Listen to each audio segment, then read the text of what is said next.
মোহনবাগানের Australian forward Jamie Maclaren মাঠে ফেরার জন্য অধীর অপেক্ষায় রয়েছেন। তবে ঘাড়ের চোটের কারণে এই 5বারের এ লিগ গোল্ডেন বুট বিজয়ী এখনও পর্যন্ত ডুরান্ড কাপে খেলতে পারেননি এবং প্রতিযোগিতার ফাইনালেও তিনি অনুপস্থিত থাকবেন। আজ জেমি একটি ইনস্টাগ্রাম স্টোরি পোস্ট করেছেন, যেখানে তাকে হাসপাতালে ভর্তি থাকতে দেখা গেছে। স্টোরিতে তিনি ভক্তদের জন্য একটি বার্তাও লিখেছেন, আপনাদের চিন্তা ও শুভেচ্ছার জন্য ধন্যবাদ।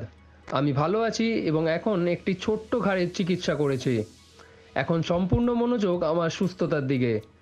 লক্ষ্য হলো সেপ্টেম্বরের আইএসএল এবং এএফসি চ্যাম্পিয়ন্স লিগের ম্যাচগুলিতে ফিরে আসা। জেমি ম্যাকলারেন দৃঢ় প্রতিজ্ঞ আইএসএল শুরুর আগেই সম্পূর্ণ সুস্থ হয়ে উঠতে, যা 13ই সেপ্টেম্বর থেকে শুরু হবে।